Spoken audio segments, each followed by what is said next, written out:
Luego de su llegada a Buenos Aires en 1812, San Martín comenzó a perfilarse como uno de los mayores impulsores de la independencia de América.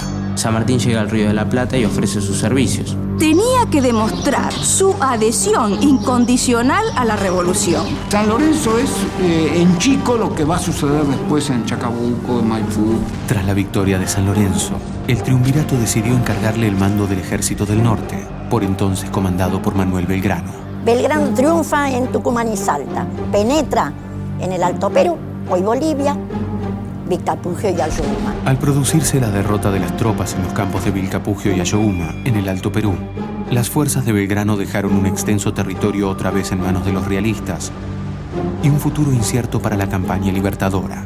San Martín sabía perfectamente que por ese lado no se iba a cumplir con el propósito de alcanzar la independencia. El objetivo tenía que ser Lima. Y la forma era desde Chile en una operación anfibia. Chile era un trampolín, que quien dominase le permitía amenazar al otro mientras mantenía su corazón, su hinterland, protegido. La ofensiva para San Martín era por el lado cordillerano. Y ahí viene el gran drama, que era montar un ejército y cruzar la cordillera.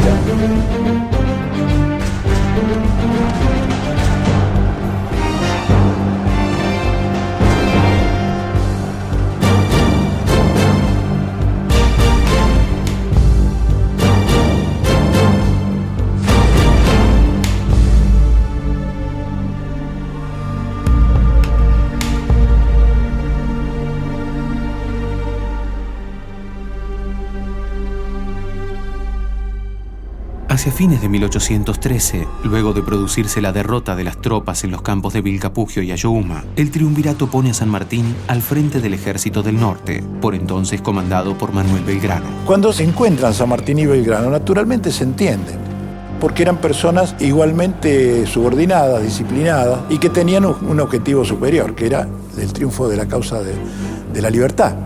Belgrano se pone a las órdenes de San Martín y le transfiere el mando en el encuentro de la posta de Yatasto. San Martín habla con Belgrano y Belgrano le dice que por el norte va a ser muy difícil llegar al Perú, imposible. Y entonces allí es donde San Martín organiza perfectamente su plan continental. ¿En qué consiste el plan continental? En armar un pequeño ejército bien armado y pertrechado y bien entrenado en Mendoza.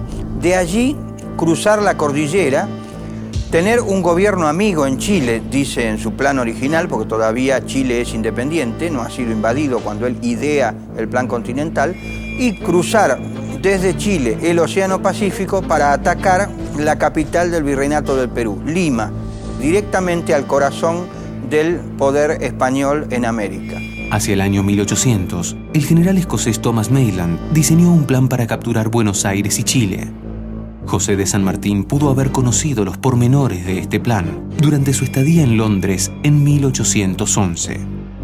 Hay mucha gente que prefiere esta idea que dice que el plan continental solo pudo haber surgido del genio de San Martín. Lo cierto es que tiene semejanza con otros planes anteriores que andaban dando vuelta en el mundo militar de la época, los cuales, básicamente preparados por Inglaterra, estaban orientados a quitarle a España parte del imperio colonial en América. No tengo dudas que debió haber tenido acceso y debió haber revisado todos los antecedentes. Y yo insisto en esto, hay una enorme diferencia entre imaginar un plan como el continental y ejecutarlo. El gran mérito de San Martín, en todo caso, fue la ejecución. Luego del encuentro con Manuel Belgrano y la elaboración del plan, San Martín acordó con Martín Miguel de Güemes la defensa de la frontera norte y comenzó a preparar una futura estrategia militar mientras se retiraba a reponer fuerzas en la provincia de Córdoba.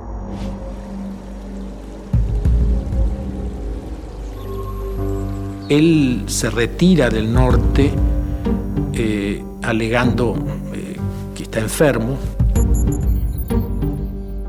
Él tenía una úlcera provocada por las tensiones políticas, económicas, militares, naturalmente, y cuando se alejaba del ejército, cuando iba a reparar su salud con licencia a Córdoba, se curaba.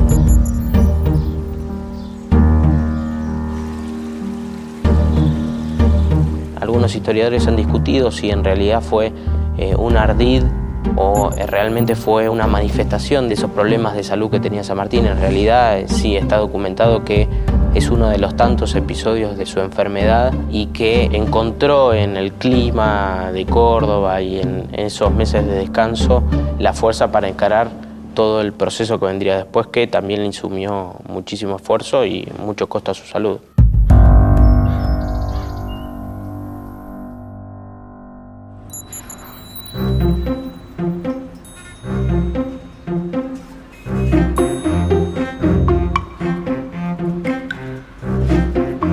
En 1814, Gervasio Antonio Posadas nombró a San Martín gobernador de Cuyo como primer paso para establecer la campaña hacia Chile y Perú.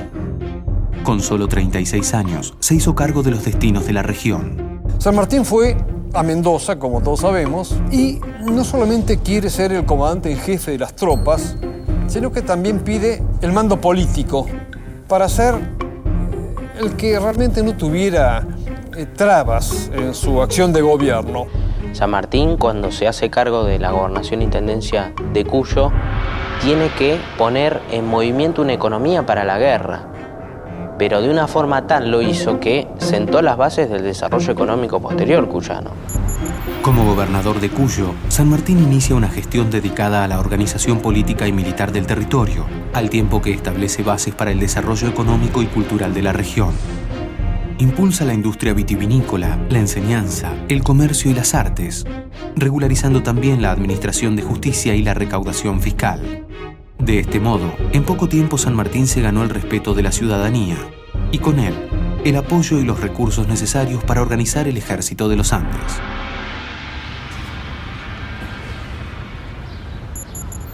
El arribo de San Martín a Mendoza es casi simultáneo a la noticia de la derrota del bastión chileno en Rancagua. Desde 1810, Chile se encontraba bajo el mando de un gobierno patriota. Las diferencias entre sus principales caudillos, José Miguel Carrera y Bernardo O'Higgins, impiden el sostenimiento del poder patriota y las fuerzas de O'Higgins son derrotadas en octubre de 1814 en la batalla de Rancagua.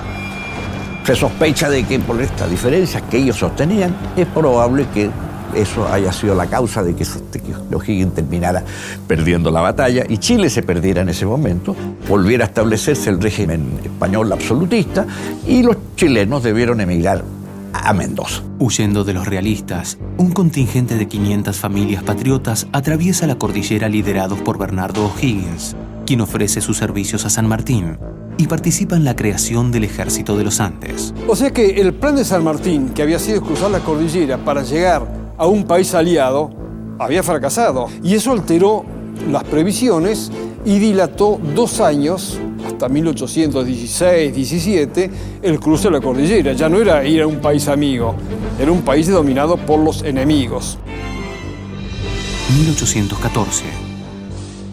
En el mes de noviembre, San Martín crea el batallón número 11 de infantería, a lo que suma 2 compañías procedentes de Buenos Aires. 1815.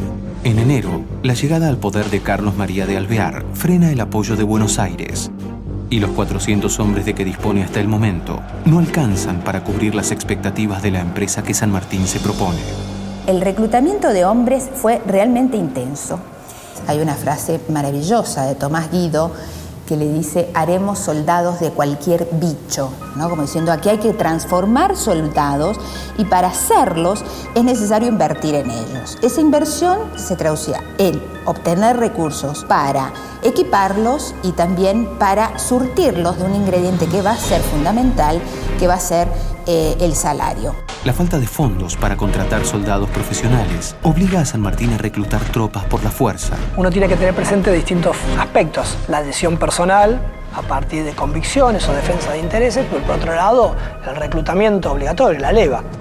La leva consistía en el reclutamiento forzoso, implicando la incorporación al ejército de todos aquellos considerados marginales, vagos, desertores y aquellos que todavía conservaban su condición de esclavos. La subida del tono y el endurecimiento va paralelo a la formación del ejército. A fines de 1816, aquel que no se presente será directamente sorteado o directamente castigado con 5 años en la fuerza de línea. Es decir, el que no vaya voluntariamente a formar las milicias directamente pasa 5 años a la fuerza de línea. Ahí San Martín tiene una política de, por momentos, muy fuerte coacción y por momentos de búsqueda de adhesión. Como todo gobierno exitoso, tiene una mezcla de coerción y de consenso, y ahí se ve la habilidad política del que la lleva adelante. 1814. Fernando VII vuelve al trono de España y restaura el sistema absolutista. 1815. En junio se produce la derrota definitiva de las fuerzas napoleónicas en la batalla de Waterloo. 1815. Al finalizar el año, la corona española ha logrado sofocar los movimientos insurgentes en México y Nueva Granada.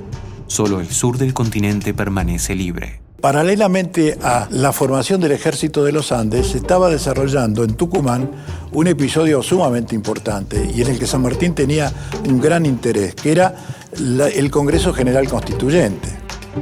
Cuando San Martín envía diputados de su provincia al Congreso que se reúne en Tucumán, la directiva que les da es la declaración de la independencia. Él necesitaba partir de un Estado independiente para dar la independencia a otro Estado. Si no, ¿cómo iba a Chile? Decir, les traigo la independencia, le podían contestar, y si todavía no son independientes ustedes.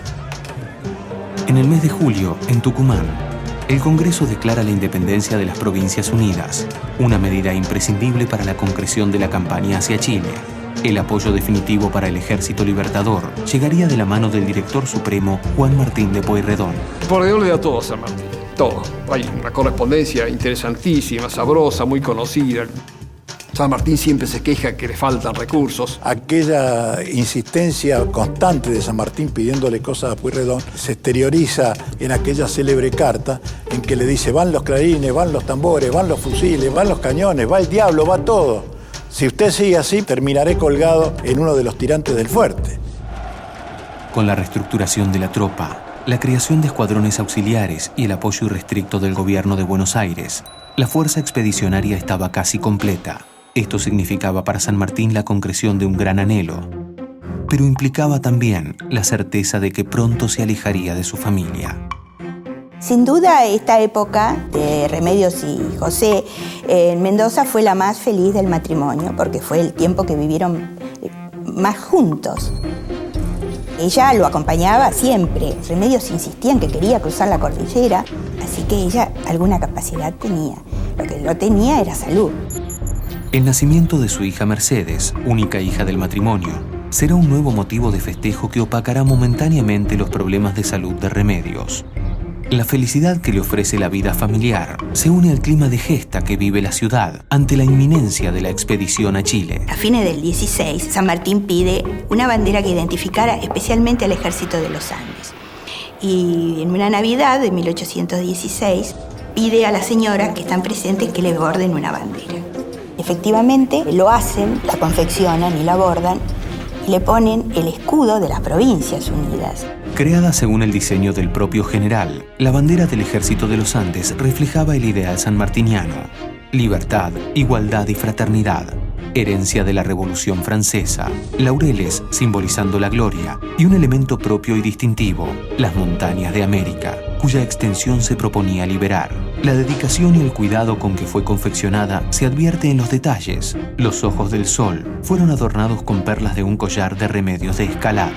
No solamente las damas mendocinas, como se dice, encabezadas por doña Remedios de Escalada, dieron sus alhajas, sino que hubo una donación de todo lo que se tenía, y ese sentimiento, ese espíritu de estar en una comunidad que se estaba formando gracias al esfuerzo de todos, se trasladaba a los soldados en el valor del combate.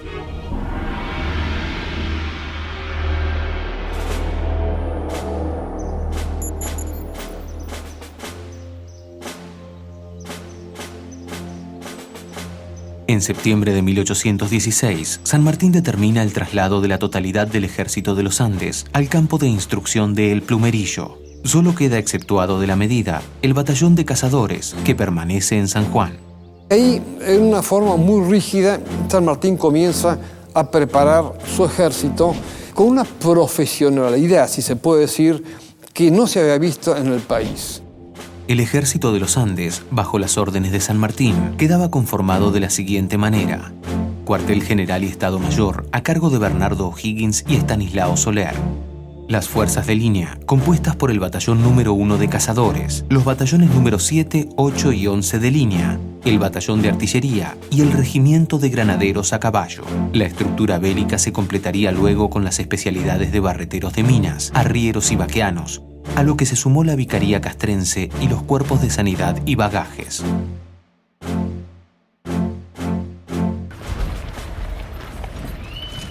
San Martín creía que con 4.000 hombres podía cruzar los Andes. En Chile, el presidente Marcó Pont tenía el doble de tropas de San Martín. Lo que pasa es que Marcó Pont no sabía por qué punto se iba a cruzar la cordillera.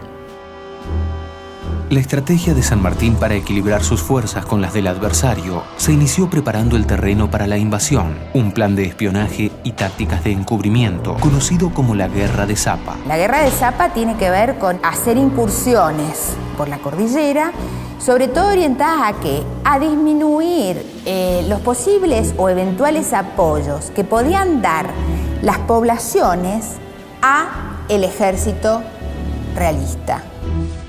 En este contexto juega un rol muy trascendente Manuel Rodríguez. Manuel Rodríguez había sido enviado por San Martín como su jefe de inteligencia acá a Chile y al mismo tiempo para hacer una activa guerra de Zapa, vale decir, desorganizar las fuerzas realistas de forma tal de que no pudieran concentrar el total de sus medios en el punto del cruce. Y es sabido que engañaba a Marcó Pont, como por ejemplo el famoso parlamento que tuvo con las tribus pehuenches en el sur. En el 16 San Martín necesita que los indios participen en esta estrategia. ¿De qué manera? Haciendo difundir la noticia falsa de que todo el ejército iba a ir por el sur. Porque de ese modo Marcó Pont distribuía tropas a lo largo de la cordillera hacia el sur y dejaba más desguarnecida Santiago, que era el objetivo de las dos columnas principales. La actividad de espionaje es un recurso que San Martín utiliza para asegurarse la victoria y a partir de esto, y según él mismo decía, economizar el recurso que él consideraba más valioso, que era la vida.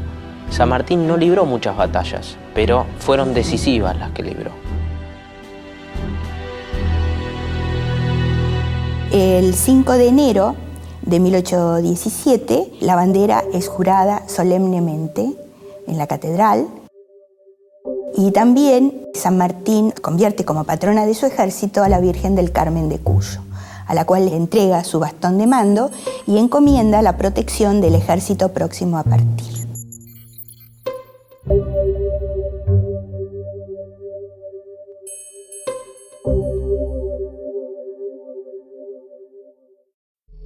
San Martín calculaba, pero con precisión matemática, lo que debía hacer el ejército y por dónde debía cruzar la cordillera. Y más que los hombres que le hacían falta para la empresa, lo asustaba, lo dijo casi en esos términos, la mole, el macizo andino, que era algo pavoroso de ver desde Mendoza. Ante la inminencia del cruce de los Andes, es bueno preguntarse qué dificultades ofrecía el terreno por donde debían transitar las tropas libertadoras. Era cruzar una de las más altas cordilleras del globo, quizá la más alta en ese momento que se podía cruzar porque los Alpes son más bajos y los Himalayas eran absolutamente inaccesibles. Así que en esa época era la cordillera más alta del globo que podía llegar a ser cruzada. Pero no tenía caminos perfectamente hechos ni perfectamente marcados por los cuales cruzar, sino que había que ir haciendo la senda por lechos de ríos y había que llevar el ejército por caminos de cornisa de cordillera, básicamente pasos de mula. San Martín ya había hecho explorar estos caminos, él mismo inclusive se había ocupado, y anotar minuciosamente dónde había pasto, dónde había agua, dónde había leña, porque a partir de allí había que determinar los puntos donde el ejército debía acampar.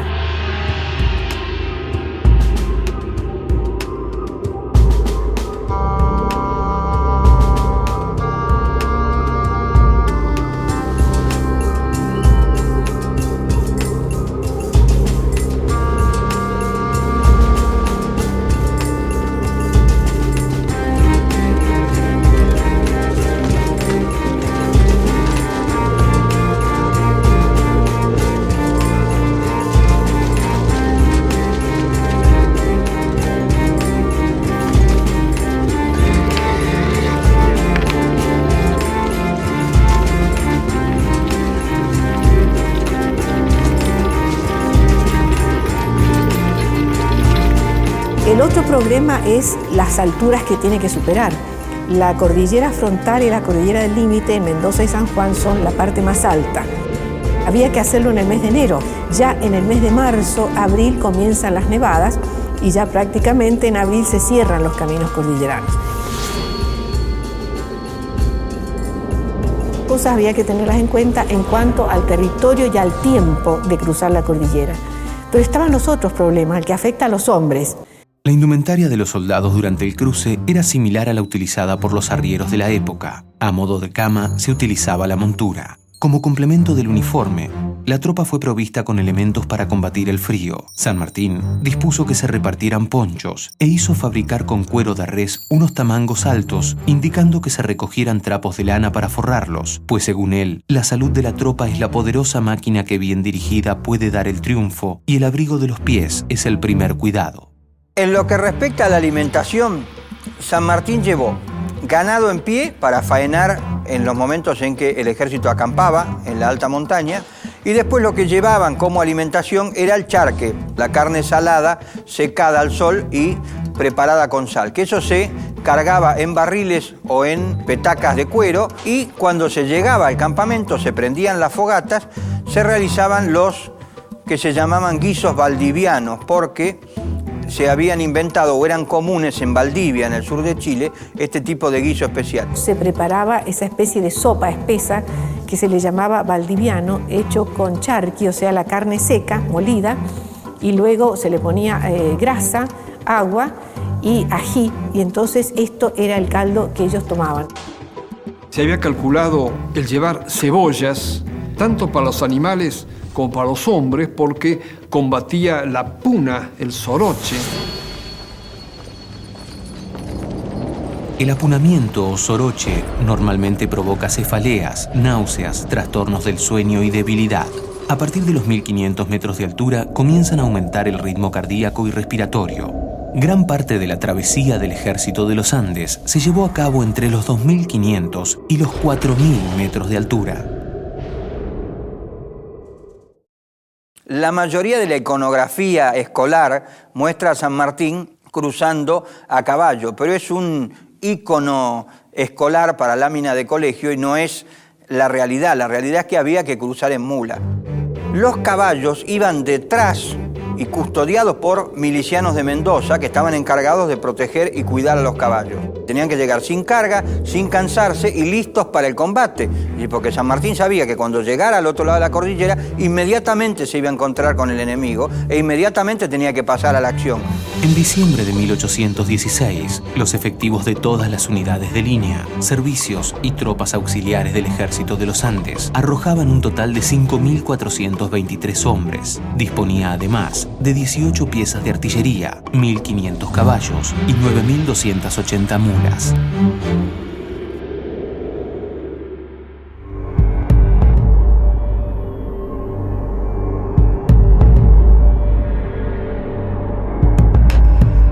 Finalmente, para enero de 1817, San Martín estuvo en condiciones de iniciar el cruce de los Andes. Uno analiza la preparación y se da cuenta cómo no omitió detalle, es decir, es la obra de un gran organizador militar. ¿Cuándo comienza esta epopeya sanmartiniana que es el cruce de los Andes? Las columnas inician su marcha el día 9 de enero. Normalmente nosotros festejamos acá en Mendoza el 18, pero el 18 era partida de la columna de las Heras. Ya habían comenzado a salir antes. El 9 de enero de 1817 se inició el cruce de los Andes con la partida de la columna liderada por Juan Manuel Cabot. El día 14 salió la columna de Ramón Freire, con dirección sur. 4 días después, la columna de Gregorio Las Heras se puso en marcha, seguida por el contingente de artillería a cargo de Fray Luis Beltrán. Entre el 20 y hasta el 24 de enero, en forma escalonada, se puso en movimiento la columna principal.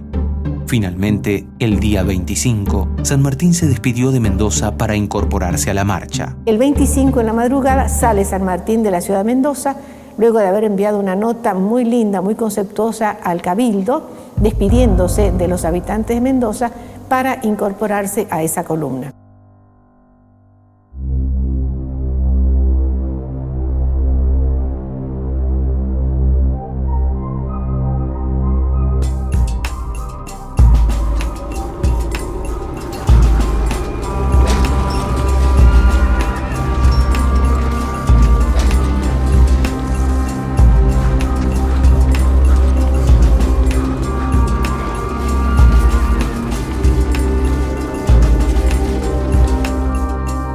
separación de su ejército en 6 columnas permitiría a San Martín encontrar una resistencia menor para las 2 integrantes de la división principal, que cruzaba la cordillera a la altura de Santiago. 2 columnas auxiliares al sur y otras 2 ubicadas al norte completarían la estrategia de dispersión de las fuerzas realistas. El presidente de la audiencia de Santiago de Chile, que era Marco del Pont, necesitaba ser distraído para que él no supiera por dónde iba a ir el golpe principal.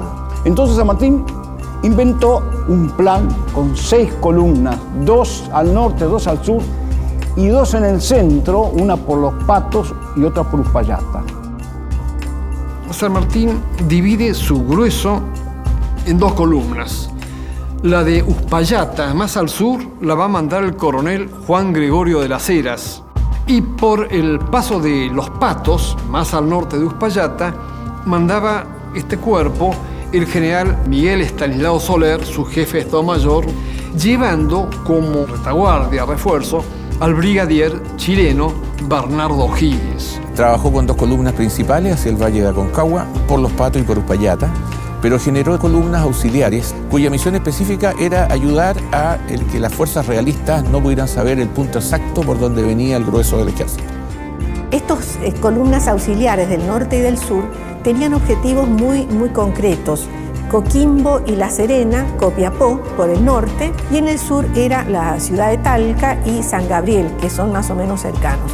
De este modo se caía de sorpresa sobre estos lugares y el factor sorpresa era fundamental para lograr la batalla decisiva que San Martín sabía que iba a ocurrir poco después del cruce.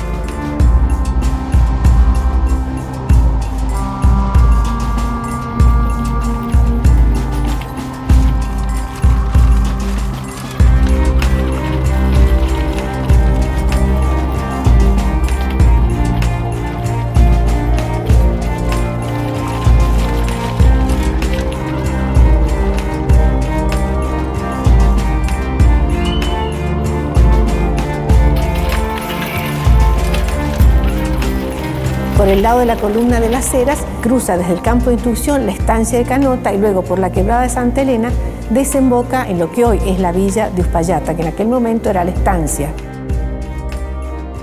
La columna de Las Heras acampa en la estancia de Uspallata. Ahí estaba la posta de Uspallata, que era la que jugó también un papel fundamental porque tenía que recibir las comunicaciones que mandaba o Soler o San Martín desde la columna principal para avisar a Las Heras que avanzara o retardara la marcha de acuerdo con el itinerario que iba haciendo la columna principal para que las 2 desembocaran al mismo tiempo ya del otro lado de la cordillera.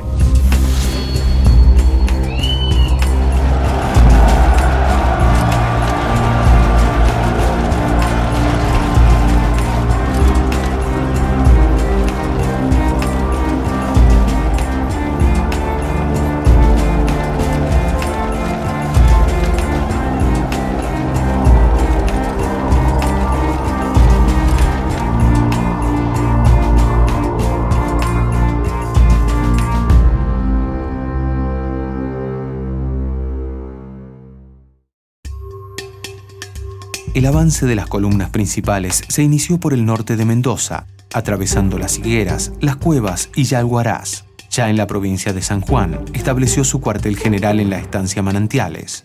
Desde allí, la tropa cruzó por el paso de las Yaretas o Los Patos hacia Chile. En Manantiales, San Martín establece prácticamente su campamento más importante. Allí había hecho llevar ganado en pie. Hay que pensar que los campamentos duraban un día, al día siguiente emprendían la marcha, de manera que era dormir a la intemperie usando el recado de la mula, de la cabalgadura, como almohada y tapándose con las mantas que tenían que llevar o con el propio capote que llevaban como parte de su uniforme.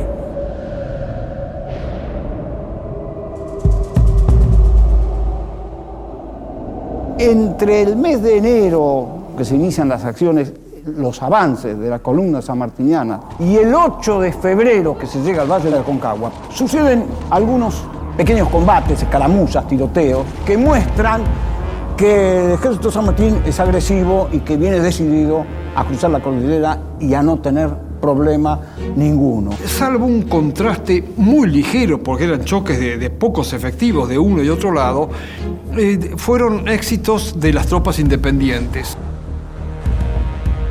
Tenemos la sorpresa a la Guardia de Picheuta el día 24 de enero y al día siguiente el combate de Potrerillos, cuando Las Heras, que está en Uspallata, manda un destacamento a las órdenes de Enrique Martínez, que se enfrenta con los españoles en Los Potrerillos, en la zona de Punta de Vacas.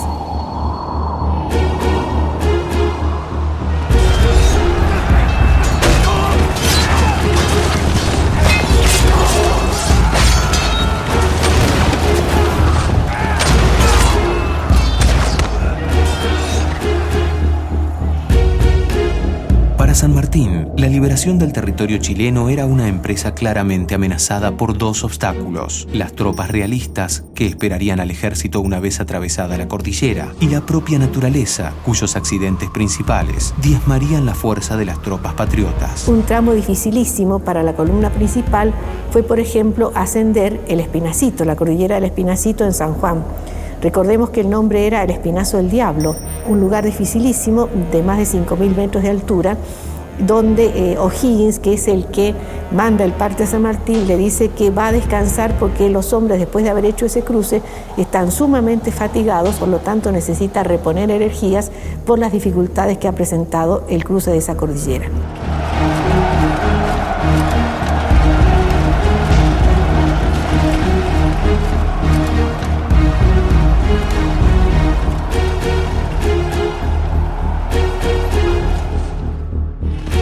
La columna de Cabot atravesó San Juan, donde integró a sus fuerzas a una partida de milicianos y franqueó el paso de Guana. Luego de promover la insurrección en la región, el 15 de febrero entraba triunfante en Coquimbo.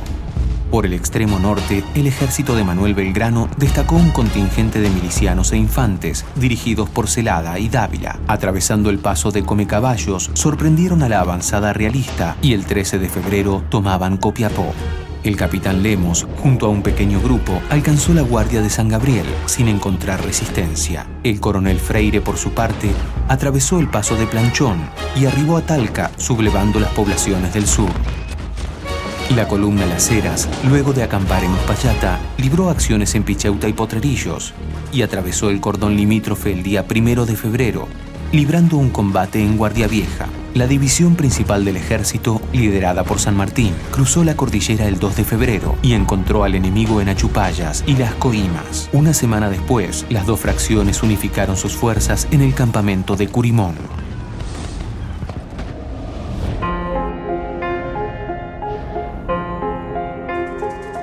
El ejército tuvo 300 bajas entre heridos y muertos en el cruce de la cordillera, y eso para un ejército de 3.800 hombres es una baja importante, es un número importante. De las 10.000 mulas que iniciaron la marcha murió la mitad. Pero esa mitad murió no por frío, sino por hambre. Las otras grandes cantidades de bajas fueron debidas al frío de la noche.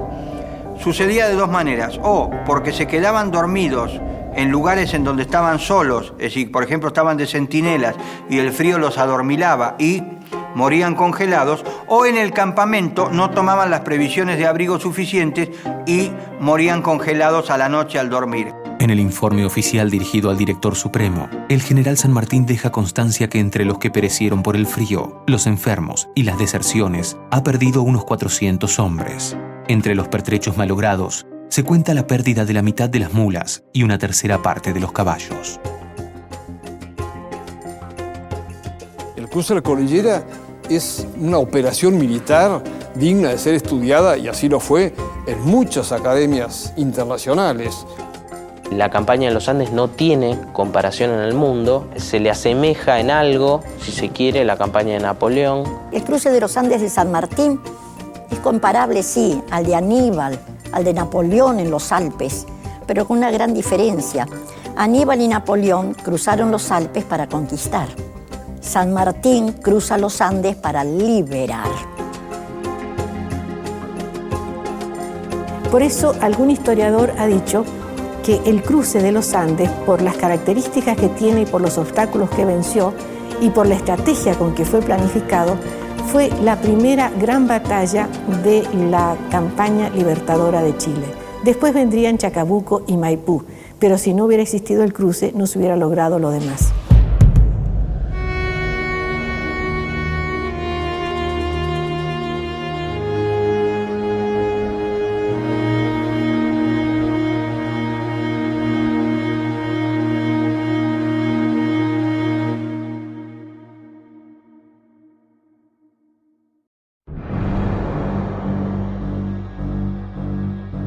Cuando Marcó del Pont, la autoridad realista en Chile, advierte que el grueso del ejército pasa por Los Patos, ya es tarde.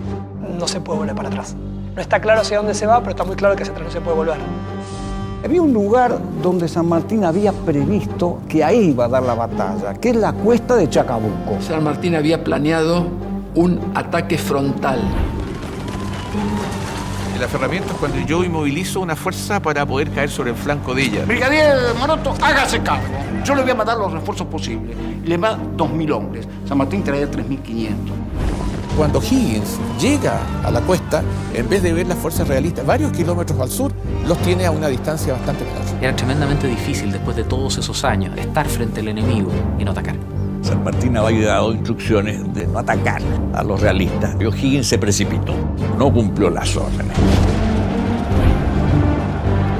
Casi compromete toda la batalla de Chacabuco y con ella todo el tremendo esfuerzo de montar un ejército y de cruzar los Alpes. De la fuerza total realista llegaron a Santiago menos de 200 hombres. El resto cayó prisionero, murió en el campo de batalla. Chacabuco es la culminación de un pensamiento político militar de San Martín.